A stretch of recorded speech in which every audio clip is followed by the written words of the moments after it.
दोस्तों नमस्कार। अभिनंदन वंदन साधुवाद। आप लोग कैसे हैं? मुझे विश्वास है कि आप लोग अच्छे होंगे और अपनी लाइफ को अच्छे से जी रहे होंगे। मैं आयुर्वेदाचार्य पंकज कुमार जहां अक्सर बात करता हूं रियल आयुर्वेद के बारे में, और ये रियल आयुर्वेद रियल नॉलेज से चलती है। जी हाँ, रियल आयुर्वेद रियल नॉलेज से चलती है। आज हम आयुर्वेद पे बात करना चाहेंगे कि आयुर्वेद क्या है, क्योंकि बहुत ऐसे लोग हैं जो आज भी आयुर्वेद के अर्थ को नहीं समझ पा रहे हैं और कहीं न कहीं भ्रम में। दिक्कतें क्या होती है कि जब हम आयुर्वेद की परिभाषा को नहीं समझ पाते हैं, आयुर्वेद क्या है अगर हम नहीं समझेंगे तो हम भटक जाएंगे, और भटकने के बाद केवल मुंह से निकलता है कि आयुर्वेद नहीं काम करती है, आयुर्वेद बेकार है, तमाम ऐसी चीज़ें आती है, अक्सर आते हैं, न्यूज में भी देखने को आता है। बहुत ऐसे लोग हैं जो बोलते हैं कि यार मैं अच्छा भला था, मैंने ये दवाई खाया, उसके बाद मेरी तबीयत और बिगड़ गई। तमाम ऐसी चीज़ें आ रही है। तो आज हम उन चीज़ों पे ही फोकस करना चाहेंगे जो आप चाहते हैं, जो सुनना चाहते हैं, जो आपको पसंद हो सकती है चीज़ें कि नहीं रियल में ये आयुर्वेद हो सकता है। तो सबसे पहले आयुर्वेद क्या है? तो क्या आयुर्वेद वो है जो कुछ दवाओं जड़ी बूटी देते हैं कि भाई आप ये ले लो? क्या वो आयुर्वेद है? क्या वो आयुर्वेद है जो तंबू लगा करके रोड पे लोग आयुर्वेद के बहुत सारे हर्ब्स को, जड़ी बूटियों को बेचते हैं कि आप ये खा लो, आपका ये ठीक हो जाएगा, वो ठीक हो जाएगा, एक माइक लगी रहती है? क्या वो आयुर्वेद है? या आयुर्वेद वो है जिसमें लोग तरह तरह की मिलावट करके उसमें केमिकल चीज़ों को मिला करके बेच रहे हैं आयुर्वेद के नाम पे? क्या वो आयुर्वेद है? क्या वो आयुर्वेद है जो एक पैक डिब्बा में बंद करके बेचा जा रहा है, एक बिजनेस, बड़ा बिजनेस किया जा रहा है? क्या वो आयुर्वेद है? इसी तरह से क्या हम आयुर्वेद उनको मानते हैं जो बिना साइंस के, बिना माने कोई उसका वो न बात है, न पीत है, न कफ है, क्या है, बस ये बीमारी है, इन दवाइयों को ले लो? क्या वो आयुर्वेद है? नहीं, वो आयुर्वेद नहीं है। तो आयुर्वेद क्या है? आयुर्वेद एक बहुत बड़ी साइंस है, क्योंकि लोग का कहना है कि आयुर्वेद क्या लॉजिकल काम करती है, आयुर्वेद क्या साइंटिफिक है, आयुर्वेद आयुर्वेद क्या प्रमाणिक है? तो मैं एक कहना चाहूँगा कि आयुर्वेद प्रमाणिक भी है, आयुर्वेद साइंटिफिक भी है, आयुर्वेद पूरी लॉजिक है, आयुर्वेद में लॉजिकल है आयुर्वेद। लेकिन आज क्या हो रहा है कि आयुर्वेद का गला घोटा जा रहा है। आज से नहीं, बरसों से, जब से एलोपैथ आई है तब से आयुर्वेद के प्रति एक घिनौना व्यवहार किया गया, लगातार किया गया है। यहाँ तक कि लोग प्रैक्टिस करना बंद कर दिए। आयुर्वेद के बहुत सारे जड़ी बूटी के जो दुकानें थी वो बंद हो गई, क्योंकि उनकी पेट नहीं चल रही थी, चीज़ें बिक नहीं रही थी। सभी का रुझान कहीं ना कहीं वो एलोपैथ की तरफ जा रहे हैं। स्थितियाँ क्या हुई कि 300 वर्षों में जो विकास किया एलोपैथ, वो सबके सामने है। अच्छे अच्छे हॉस्पिटल्स बन गए, बहुत सारे टेक्नोलॉजी भी आ गए। लेकिन दुख की बात यह है कि आज भी एक छोटी सी बीमारी, एक डायबिटीज़ भी ठीक नहीं हो रही है। एक डायबिटीज़ भी नहीं ठीक हो रही है तो बड़े बीमारियों को क्या हम उस पर रखें कि भाई बड़े बड़े बीमारियां ठीक हो जाए?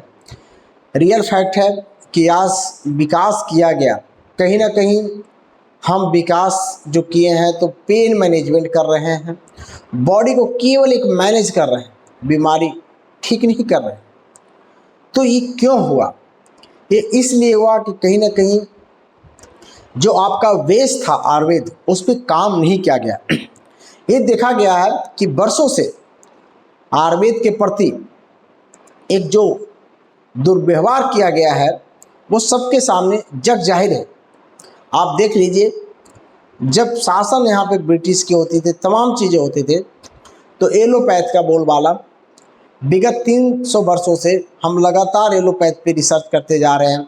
पूरी मानव जाति इस पे काम कर रही है, पूरे बड़े बड़े देश इस पे लगे हुए हैं, बड़े बड़े लोग इस पे लगे हुए हैं, लेकिन परिणाम कुछ भी नहीं हो रहा।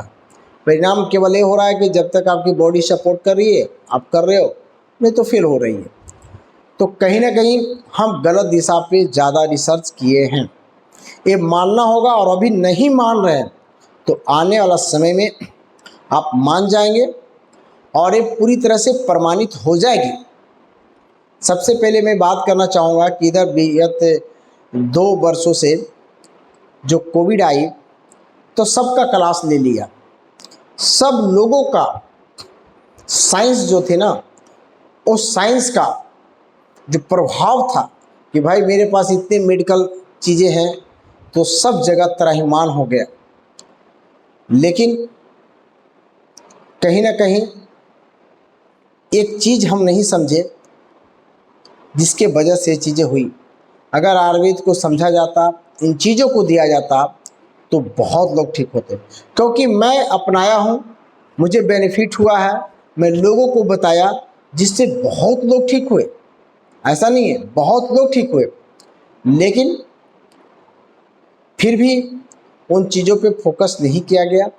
आज भी अगर हमारे इतिहास अगर थोड़ी सी एक टाइम लेट होगी, बच्चे जब पढ़ेंगे तो वो बोलेंगे 2019 में कोविड आई और इस कोविड से निजात हम अपने एलोपैथ के बदौलत ही किए, आयुर्वेद इसमें कोई भूमिका नहीं निभाई।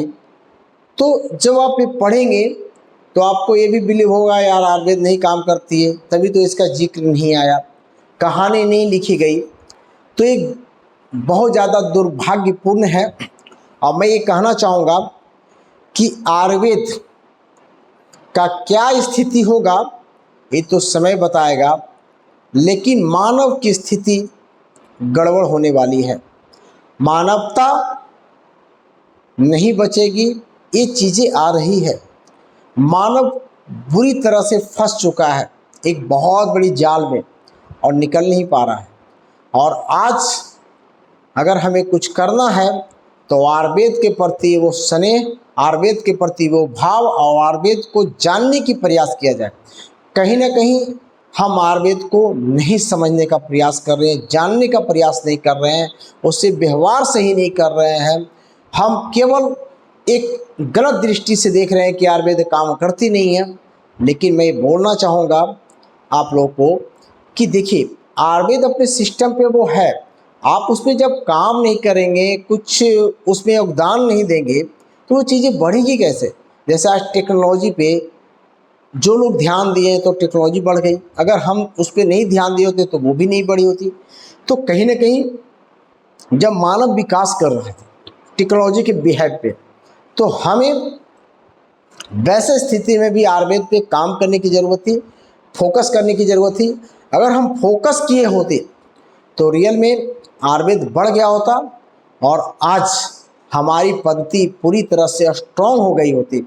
लेकिन कहीं ना कहीं हम इन चीज़ों पे ध्यान नहीं दिए, जिससे परिणाम सामने आ रही है।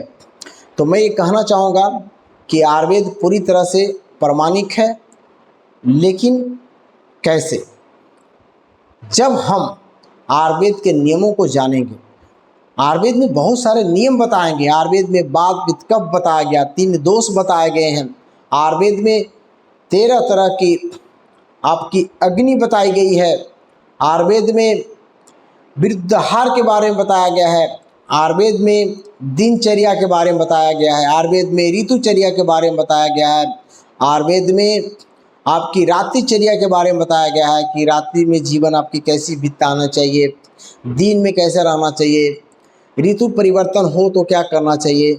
आयुर्वेद ने अति योग यानी बहुत ज़्यादा क्या करे या ना करे, हीन योग और मिथ्या योग पर ध्यान दिया है। आयुर्वेद ये भी सिखाया है कि आपके बॉडी के अंदर बहुत सारे चैनल होते हैं, उन चैनलों पे काम किया जाए, उनके रास्ता अगर अवरुद्ध हो जाए तो बीमारी होती है।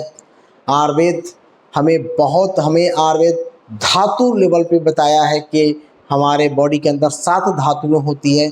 उन धातुओं को सही से अगर पोषण होती है, वो सही से कार्य करते हैं तो हमें बीमारी नहीं लगती है।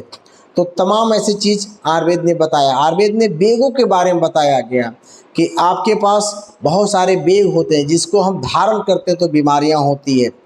तो बेग जैसे छींकना एक बेग हो गया, अपना वो पेशाब को रोकना एक बेग हो गया। अगर पेशाब आ रही है और रोके हुए तो वो उस बेग को आपने दूषित कर दिया। अगर आपको प्यास लगी है, पानी नहीं पी रहे हैं तो भी आप दिक्कत कर रहे हैं। अगर आपको नींद आ रही है, आप सो नहीं रहे हैं, तो कहीं न कहीं वेगों को आप धारण कर ले रहे हैं और उस वेगों को रोक रहे हैं, तो वो आपको बीमारी पैदा करता है। तो कितनी अच्छी चीज़ है, कितनी टेक्नोलॉजी है इसमें, लेकिन हम इनका इस्तेमाल ना करके हम केवल माइंड में एक चीज़ बैठा लिए कि जब हम बीमार पड़ जाएंगे, जब हम बेड में गिर जाएंगे तो डॉक्टर के यहाँ जाएंगे और डॉक्टर की दवाइयाँ खा करके ऑपरेशन करा करके हम बच जाएंगे। तो कहीं ना कहीं एक गलत सोच है। आज की आधुनिकता में भी हम गलत सोच रहे हैं। मेरा ये कहना है कि आज हमें बहुत सारे टेक्नोलॉजी है, जैसे आज हमारे हाथ में स्टेथोस्कोप है, अब इसको हमने ले लिया, अब इसका इस्तेमाल भी हमें करना चाहिए, क्योंकि आधुनिक योग का एक देन है हमारा। ये मेडिकल जो डॉक्टर का देन नहीं है, ये देन है हमारे साइंटिस्टों का, हमारे इंजीनियरों का। उन्होंने इसको बनाया और टेक्नोलॉजी का इस्तेमाल हम लोग सब कर सकते हैं। एलोपैथ वाले कर सकते हैं, हेम्योपैथ वाला कर सकते हैं, नेचुरोपैथ वाले कर सकते हैं, सब कर सकते हैं, क्योंकि एक विकास है, क्योंकि एक टेक्नोलॉजी है, ये एक स्किल है। अगर आप इन चीज़ों को जानते हैं, रिपोर्ट अच्छा से देखना जानते हैं और साथ में बात पे कफ दोष को पढ़ना जानते हैं, धातु लेवल पे अच्छा से समझते हैं, तो रियल में बीमारी को ठीक कर सकते हैं। जैसे एक रिपोर्ट्स आते हैं, रिपोर्ट्स में लिखा रहता है कि भाई इनके किडनी में प्रॉब्लम आ रही है, इनके किडनी की साइज छोटी हो रही है, लेकिन केवल साइज छोटी हो रही है इससे काम नहीं चल जाएगी। हमें देखना होता है ओवरऑल कि क्यों हुआ, कारण क्या है।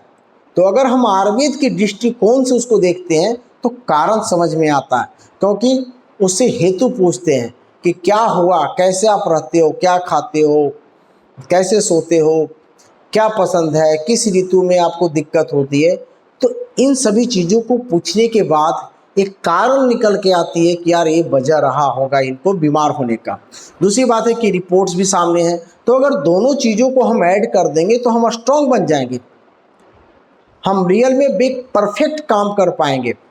हमें नीम हकीम खतरे की जान नहीं करनी है, हमें चीज़ों को समझना है। आज लोग क्या कर रहे हैं, शॉर्टकट में आज आयुर्वेद की परिभाषा को लोग चेंज करके चल रहे हैं, तो इससे काम नहीं चलेगा। आयुर्वेद इससे बदनाम ही होता है। अब आयुर्वेद को क्या बदनाम करेंगे, आयुर्वेद अपने जगह पे फिट है। आप खुद बदनाम होंगे और कल आने वाली पीढ़ी भी आयुर्वेद को सही से नहीं मानेगी। लेकिन आज आयुर्वेद सामने उभरता हुआ महसूस हो रहा है। जहाँ पे 5% आयुर्वेद में लोग ट्रीटमेंट के लिए आते थे, आज बहुत सारा लोग ट्रीटमेंट के लिए आ रहे हैं, आयुर्वेद का ट्रीटमेंट करा रहे हैं, क्योंकि उनका कहीं ना कहीं ये चीज़ें बेनिफिशियल लग रही। तो मेरा ये कहना है कि आयुर्वेद तभी बढ़ेगी जब हम पूर्ण रूप से इसको पढ़ेंगे। जैसे आज से हजारों वर्ष पहले जो चीज़ें लिखी गई, बताई गई है, उन चीज़ों को देखना है और आज की आधुनिकता में उसका यूज हम कैसे करें, क्योंकि किताबों से जो ज्ञान आती है ये पूर्ण ज्ञान नहीं होती है। पूर्ण ज्ञान इसलिए नहीं होती कि जिस सेंस से वो बुक लिखा गया, जिस समय के अनुसार लिखा गया, वो अभी नहीं है। चीज़ें चेंज हो चुकी है, लाइफ स्टाइल चेंज हो चुका है। लोग पहले से जितनी लोगों को पहले ताकत हुआ करती थी वो कमी आई है। तमाम ऐसी चीज़ें जो आज के डेट में पहले के अनुसार सेटिस्फाइड नहीं होती है। तो कहीं ना कहीं हमें फिर से मेहनत करने की ज़रूरत है, आयुर्वेद को बढ़ाने की ज़रूरत है। जैसे एलोपैथ पे 300 वर्षों से लगातार जो परिश्रम किया गया, मेहनत किया गया, उसका परिणाम सामने है। जो भी है वो पत्ती अपने आप में कर रही है। बहुत सारे डायग्नोस में तो बहुत अच्छा किया है, आज बहुत अच्छे अच्छे डायग्नोस लेकर के आया। तो उसी प्रकार से अगर हमें आयुर्वेद में कुछ अच्छी करनी है तो हमें मेहनत करना होगा। हम क्या कर रहे हैं कि शॉर्टकट में चल रहे हैं कि बस एक दवाई बना लो। कुछ लोग कहते हैं कि भाई नाभि में तेल डालो पूरी बीमारी ठीक हो जाएगी, यहाँ से नसें पूरी जुड़ी हुई है। कहना सही है, लेकिन क्या पूरी तरह से ये संपूर्ण रूप से पूरी होलिस्टिक अप्रोच तो नहीं है बीमारी को ठीक करने के लिए। तो ऐसे छोटे छोटे लोग पद्धति लेके आते हैं जो कहीं ना कहीं इंडिविजुअल थोड़ी सी काम करती है, संपूर्ण काम नहीं हो पाता है। जैसे हमारे आयुर्वेद में जो 8 तरह के विद्या बताए गए थे, उसमें से लोग अलग अलग उसकी टूटी फूटी चीज़ों को लेकर के आते हैं और बताते हैं कि बस इसको करो, इसको करो। जैसे एक्यूप्रेशर, एक्यूप्रेशर मर्म चिकित्सा, 107 वाइटल फोर्स हैं बॉडी के अंदर, उसको कैसे टच करना है, कैसे छूना है, कैसे स्टिमुलेट करना है, इन चीज़ों को लेकर के हम आज एक्यूप्रेशर पे कार्य कर रहे हैं। इसके बाद समन चिकित्सा, आयुर्वेद की 2 चिकित्सा बताई गई, समन और शोधन। और समन के बिहेव पे आज एलोपैथ काम कर रही है कि अगर कोई बीमारी बढ़ रही है तो उसको दवा दो, तो केवल दवा देंगे तो वो ठीक नहीं हो गई। आप अगर कोई चीज़ बढ़ रही है तो उसको हम दवा दिए, इसका मतलब है कि ठीक हो गया? नहीं, वो केवल दब गई। और आज एक गलत साबित हो रहा है। क्यों हो रहा है? क्योंकि आयुर्वेद का कहना है कि दोष का शमन करना है। दोष जैसे वात पित्त कफ 3 दोष होते हैं, इन 3 दोषों में किसी एक दोष, अगर मान लिया कि पित्त बढ़ा हुआ है तो पित्त को अगर हम कम करते हैं तो फिर बैलेंस हो जाती है। वायु बढ़ा हुआ उसको हम शमन करके उसको बैलेंस करते हैं। तो इस तरह से अगर पित्त बढ़ा हुआ है तो पूरे बॉडी में पित्त बढ़ी है, अगर हम पित्त को जैसे बैलेंस करेंगे तो जहाँ जहाँ पित्त से जो बीमारियां थी वो सारा बैलेंस हो जाएंगे और ठीक हो जाते हैं। लेकिन एलोपैथ में क्या करते हैं कि इंडिविजुअल चीज़ों को हम प्रेस करते हैं, तो कहीं ना कहीं ये सही नहीं है। इसके बाद नेचुरोपैथ वाले भी अपना चीज़ों को लेकर के आए, पंच महाभूत पे उन्होंने काम किया। और पंच महाभूत हमारा जो आयुर्वेद का एक बहुत बड़ा पद्धति बताई गई है, उन चीज़ों को हम ला करके ऐड करके कर रहे हैं, तो वो भी संपूर्ण नहीं हुआ। तो कुल मिला के कहना है कि अगर औषधियों के रूप में यूज करना है तो आयुर्वेद पूर्ण रूप से संपूर्ण है, पूरी लॉजिकल है, पूरी प्रमाणिक है। लेकिन काम हमें और आपको करना है, हमें और आपको सीखना होगा, मेहनत करना होगा, शॉर्टकट नहीं करना होगा। मैं किसी भी पद्धति को दोषी नहीं कर रहा कि पद्धति ये इसमें दोष है, इसमें दोष है। सब में कार्य कर रहे हैं, लोग अच्छे से कार्य करें, सही बात है। लेकिन हमें आज अगर मजबूत होना होगा तो हमें संपूर्ण पद्धति पे काम करना होगा। और ख़ास करके जैसे हम आयुर्वेद का पालन करते हैं, मैं एक आयुर्वेदाचार्य हूँ, तो मेरा एक कर्तव्य है कि आयुर्वेद को आगे बढ़ाना, और साथ में मैं विशुद्ध आयुर्वेद को पालन करता हूँ। मैं पूरी तरह से आयुर्वेद के प्रति अपने जीवन को समर्पित किया हूँ और आज भी आयुर्वेद से ही, आयुर्वेद के तरीकों से ही जी रहा हूँ और आयुर्वेद को ही पूरी तरह से अपने संस्कृति, अपने धर्म मान करके उस पर हम काम किए जा रहे हैं।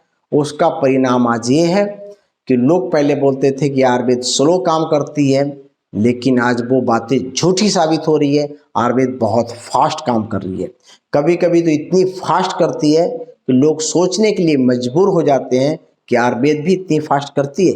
उसका वजह क्या है? उसका सबसे बड़ा वजह है हमने इसमें कार्य किया, हमने हजारों बुक्स को पढ़ा और पढ़ने के बाद उस थ्योरी को और आज की आधुनिकता के अनुसार हम कैसे इसको ऐड करें, और ऐड करने के बाद क्या परिणाम निकलता है, क्या सोचने की ज़रूरत पड़ती है, उसके बिहेव पे अगर हम इलाज करते हैं तो रियली में पेशेंट के लिए बहुत ज़्यादा बेनिफिशियल साबित हो रहा है।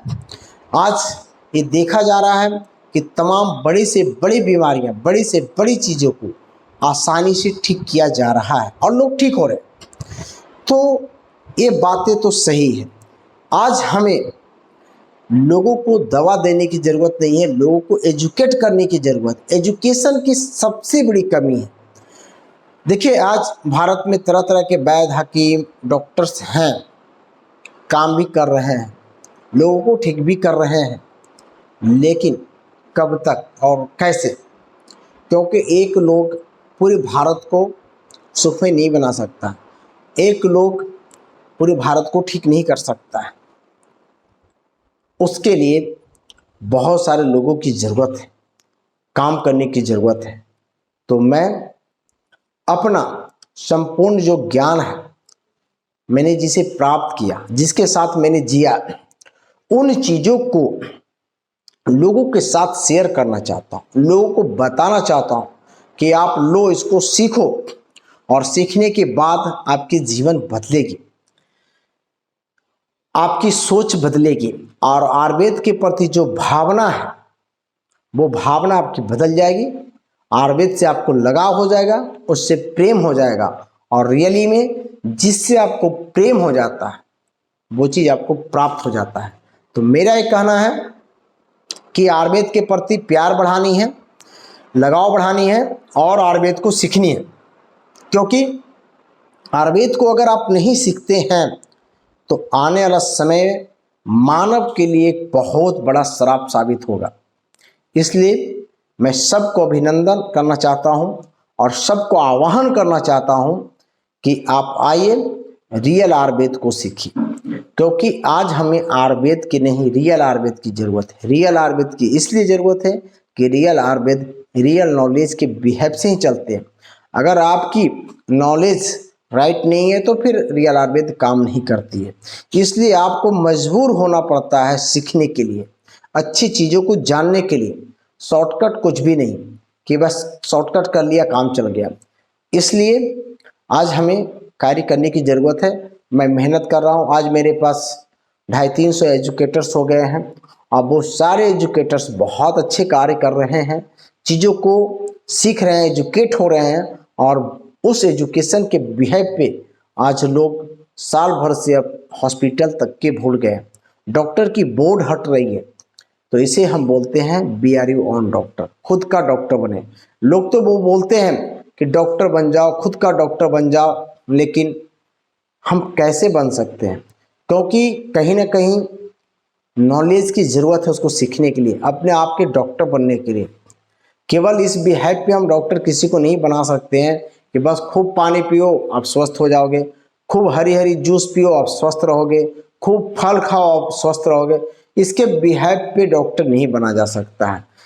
बनने के लिए बॉडी की पूरी एंटोनॉमी फिजियोलॉजी को जानना पड़ता है। आज माहौल क्या चल रहे हैं, बात पित्त कफ क्या हमारी है, हमारी दोष है, हमारी प्राकृतिक क्या है, इन चीज़ों को बहुत डिटेल्स रूप से जानना होता है। और जानने के बाद जो चीज़ आप यूज कर रहे हैं वो बॉडी में कैसे कार्य करेगी, उसकी क्या इफेक्ट होगी, इन चीज़ों को समझेंगे तब जाकर के हम कर सकते हैं बी आर ऑन डॉक्टर। ऐसे नहीं कि बस आप ये खा लो आप डॉक्टर बन गए, आप ये कर लो आप डॉक्टर बन गए, ऐसा नहीं होता है। तो रियली में हमें शॉर्टकट मारने की ज़रूरत नहीं है। हमें अपनी धरोहर, अपनी संस्कृति जो मेरा आयुर्वेद है उनको समझने की ज़रूरत है, क्योंकि आयुर्वेद को अगर आप नहीं समझेंगे तो आप आयुर्वेद को दोषी देंगे। लेकिन आयुर्वेद को आप जब जिस दिन आप समझ जाएंगे, उसके विद्या को, जो लिखी गई बातों को और आज के आधुनिकता के अनुसार आप यूज कर लेंगे, तो रियली में आप बहुत ही थैंक्सफुल बोलेंगे आयुर्वेद के, जिन्होंने आयुर्वेद को लिखा कि इतनी बड़ी पद्धति, इतनी बड़ी साइंस। मैं तो ये कहना चाहूँगा कि इतना बड़ा साइंस है कि इससे ही सब कुछ निकली है। आप एलोपैथ जहाँ पे आप ऑपरेशन की बात करते हैं, सिजेरियन की बात करते हैं, सीजर की बात करते हैं, तो ये आया कहाँ से, कौन लाया?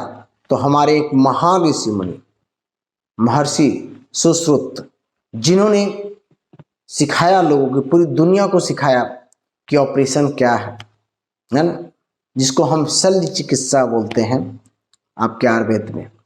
तो ये बताया गया है।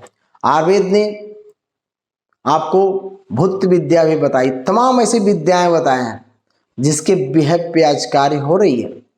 आयुर्वेद ने रसायन को बताया कि जब आपकी एज लगातार बढ़ते चली जा रही है, बुढ़ापा की ओर जा रहे हैं, तो आप रसायन का यूज कर सकते हैं। आयुर्वेद तरह तरह की चीज़ों को बताया है।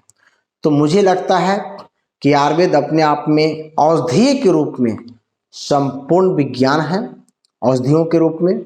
और आज एलोपैथ के जो मॉडर्न डायग्नोस हैं उनकी इस्तेमाल होनी चाहिए, और वो भी अनैतिक रूप से नहीं, उसका भी बहुत सारा पैमाना होता है और कहाँ पे डायग्नोस करनी चाहिए, कहाँ पे नहीं करना चाहिए, इन सभी चीज़ों को देख कर के जरूरी है। क्योंकि आज हम बिजनेस बना चुके हैं, कोई भी आए पेशेंट एमआरआई लिख दो, कोई भी आए तो अल्ट्रासाउंड करा दो, तमाम ऐसा चीज़।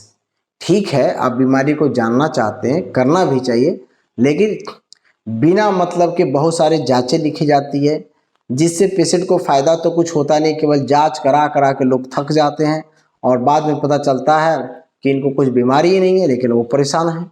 तो कहीं ना कहीं हमें खुद की माइंड लगाने की ज़रूरत है, हमें केवल गूगल बनने की ज़रूरत नहीं है। आज डॉक्टर लोग क्या हो रहे हैं, डॉक्टर का मतलब होता है डायग्नोस करना, लेकिन हम डायग्नोस ना कर रहे हैं।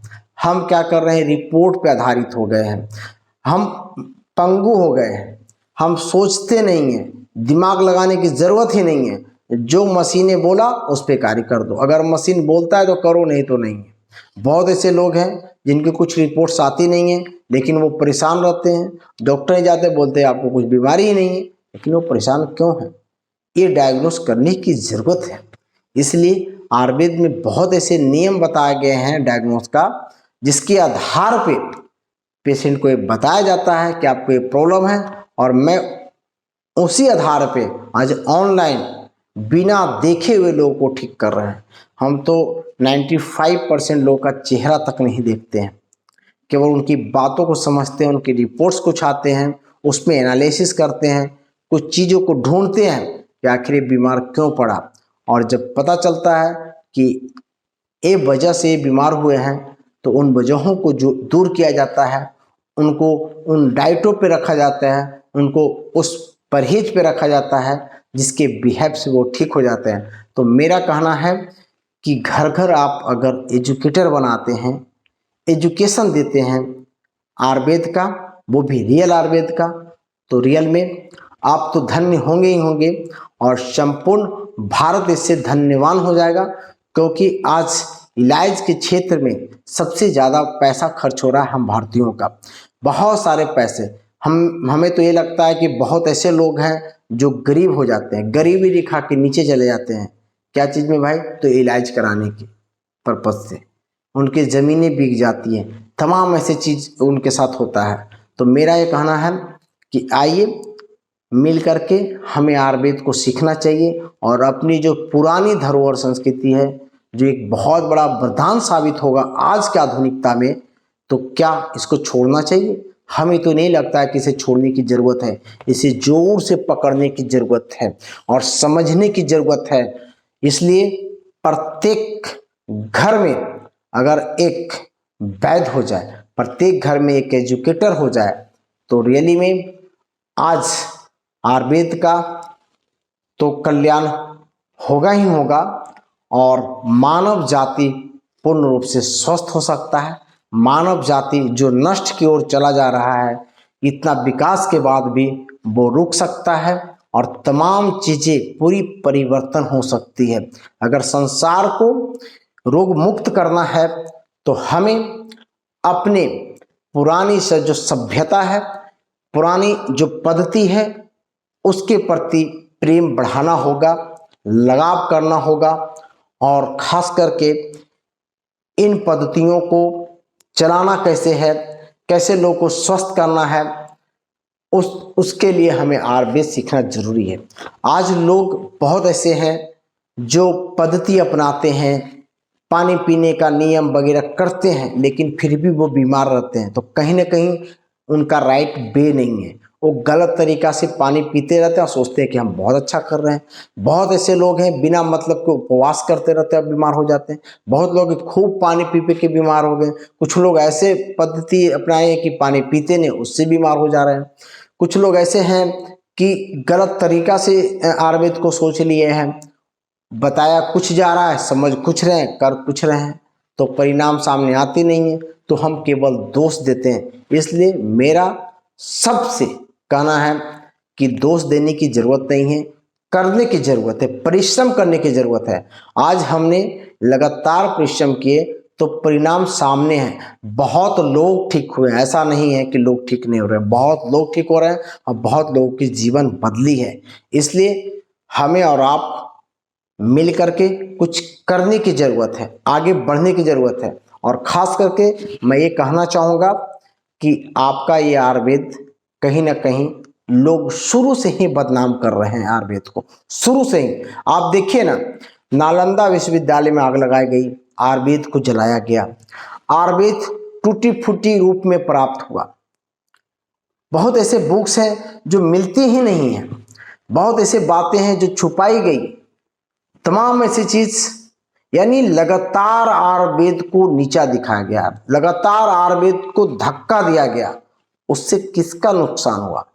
उससे आयुर्वेद अपनी जो चीजें हैं वो है, मानव का नुकसान हुआ है, मानवता खतरे में पड़ गई है। तो ये दिख रहा है कि अगर आज भी हम आयुर्वेद का रियल बेस को नहीं समझे तो मानवता खतरे में है। क्योंकि आज देख रहे हैं, जब भी बड़ी व्याधि लगती है, छोटी मोटी बीमारियां होती है, दवाई लेते हैं, लगता है कि दब गया, ठीक हो गया। लेकिन बड़ी व्याधि आपको इलाज खोजता है, वो दबाना नहीं है कि बस दे दिया, दब गई, पेन चला गया, ठीक हो गया, नहीं, वो इलाज खोज रहा है। इलाज नहीं दे रहे हैं तो उसका परिणाम क्या हो रहा है? बुरा हो रहा है।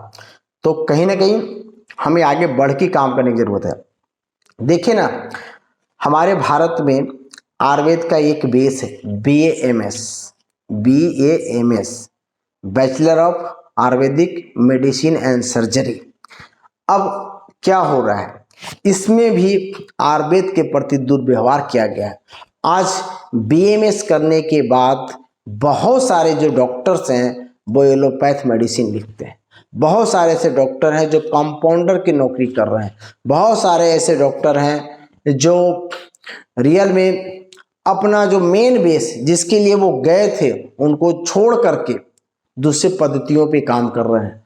तो कहीं ना कहीं ये दुर्व्यवहार भी है और दुर्भाग्यपूर्ण है। दुर्भाग्यपूर्ण इसलिए है कि इतनी अच्छी चीज को पढ़ने के बाद भी हम बेकार पड़े हुए हैं। आज बहुत सारे जो BAMS किए हुए हैं उनको जड़ी बूटी का सही नॉलेज नहीं है, पौधा कैसा होता है, तुलसी कितने प्रकार की होती है, बहुत ऐसी चीज है वो नहीं पता है। अब लोग इस पे बोलेंगे कि कुछ लोग ये सोच रहे होंगे कि मैं BAMS किया हूं, मुझे पता है। लेकिन एक लोगों को पता होने से पूरी भारत स्वस्थ नहीं हो जाएगा। अगर BAMS के एक डॉक्टर बहुत अच्छे हैं तो उससे संपूर्ण भारत नहीं सही हो जाएगा। तो कहीं ना कहीं हमारे जो पद्धति है, सीखने का जो नियम है, तरीके हैं, वो भी गलत है। और मैं ये कहना चाहूँगा कि आज हमें अपना जो रियल आयुर्वेद है, जो वनस्पति है, उन चीज़ों पे सही से कार्य किया जाए। आज मेडिकल कॉलेज में क्या हो रहा है लोगों से छुपा हुआ नहीं है, कैसी पढ़ाई हो रही है वो छुपा हुआ नहीं है। जो लोग भी BAMS करने के बाद आकर के बाहर मेहनत किए हैं, आयुर्वेद को समझना चाहें तभी वो सीख पाए। लेकिन ऐसे BAMS करने के बाद तो उनको पता ही नहीं चल रहा कि करना क्या है, प्रैक्टिस क्या होता है, ये भी समझ में नहीं आती है। तो कहीं ना कहीं हम आयुर्वेद तो दे रहे हैं लोगों को, लेकिन वो आयुर्वेद एक तरह से उसमें हम क्या कर रहे हैं, मिलावट कर रहे हैं और बहुत ज़्यादा मिलावट कर रहे हैं। बताइए, आयुर्वेद लोगों को सिखा रहे हैं और मानसिकता बना दे रहे हैं एलोपैथ, तो काम नहीं चलेगा। मैं ये मानने के लिए तैयार नहीं हूं कि आप केवल और केवल आप ये कह के जीत जाएंगे कि एक अगर वो आयुर्वेद के डॉक्टर है तो उनको सर्जरी भी जानना चाहिए, मेडिसिन भी जानना चाहिए, आयुर्वेद भी जानना चाहिए। ये बात सत्य है, लेकिन बातें जब वो गलत साबित हो रही है, जब हम पूर्ण रूप से जो बेस था, मेरा जो कार्य था, उसको ना करके हम ज़्यादा उन चीज़ों पर फोकस किए जिस पे लोग और काम कर रहे हैं। आज एलोपैथ के बहुत सारे अच्छे अच्छे डॉक्टर्स हैं जो अच्छे अच्छे ऑपरेशन कर रहे हैं, बहुत सारे मेडिसिन में अच्छे कार्य कर रहे हैं अपने क्षेत्र में।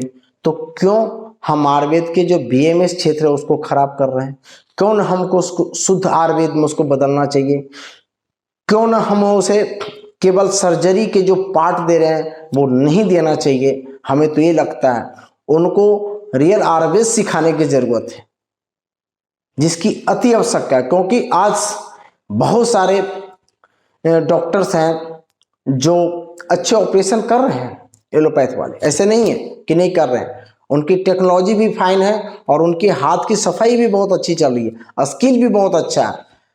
तो वो कार्य जब हो रही है, वो मानव के लिए कार्य कर रहे हैं, तो क्या हमें सबको उस कार्य में धकेलना चाहिए? सबको एक जैसा ही ऑलराउंडर बनाने की प्रयास करना चाहिए? नहीं, कहीं ना कहीं हमें स्पेशलाइजेशन भी करने की ज़रूरत है। आयुर्वेद की जड़ी बूटियों में, इस पे बहुत गहनता के साथ मैं तो ये कहना चाहूँगा लोगों से, सरकार से, कि आप एक ऐसा पद्धति बनाइए जिसमें आयुर्वेद के जो रियल हर्ब्स हैं, जड़ी बूटियां, उस पे कार्य अच्छा से हो, उस पे रिसर्च हो, तो रियल में मानव का इसमें बहुत ज़्यादा भला होगा और बड़ी बड़ी जो व्याधियां जो दिख रही है वो ठीक होने लगेगी। क्योंकि आज देखा जा रहा है कोविड में क्या हुआ कि लोग आराम से अच्छा से उन्होंने रहना चालू कर दिए, कुछ गुनगुना पानी पिया, किसी ने तुलसी पिया, किसी ने शहद लिया, तमाम ऐसे छोटी छोटी प्रयोग किए, किसी ने कच्चे हल्दी का रस लिया, तो वो ठीक हुए। ऐसा नहीं कि नहीं ठीक हुए, ठीक हुए।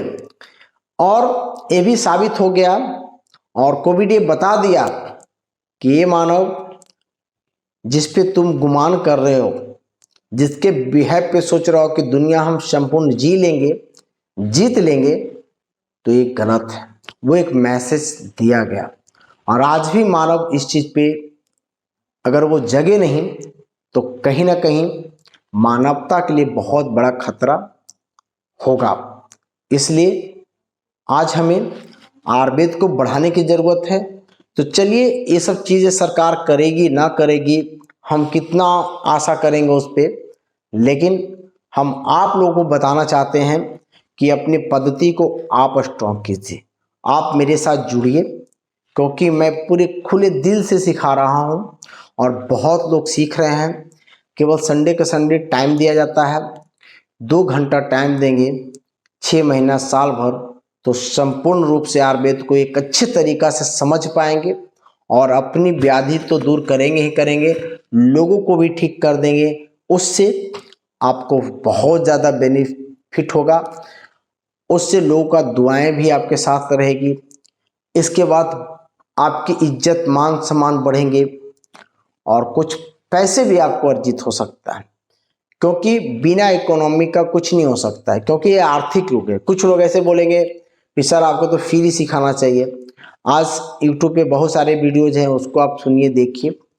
और जहाँ फ्री की बात आती है तो एक बात मुझे बहुत ध्यान में आता है और अक्सर मैं देखा हूँ, पूरी इसके प्रति एक्सपीरियंस है मेरा, कि अगर आप फ्री ऑफ कॉस्ट कोई चीज़ सीखते हैं ना तो उसके वैल्यू रियल में कम हो जाता है और गौर से सुनते नहीं है। जैसे मेरा 2 घंटा का लेक्चर होता है, तो जो लोग पैसा पेड करके आते हैं तो वो सोचते हैं कि मैंने पैसा पे किया हूँ, मुझे बात को गौर से सुनना चाहिए। अगर नहीं समझते तो फिर से सुनने का प्रयास करते हैं, इसके बिहेव पे वो सीख जाते हैं। और जो पैसा पे नहीं किया, नहीं समझ पाते तो समझने का प्रयास नहीं करते हैं, और जब वो प्रयास नहीं करते हैं तो चीज़ें छूटने लगती है।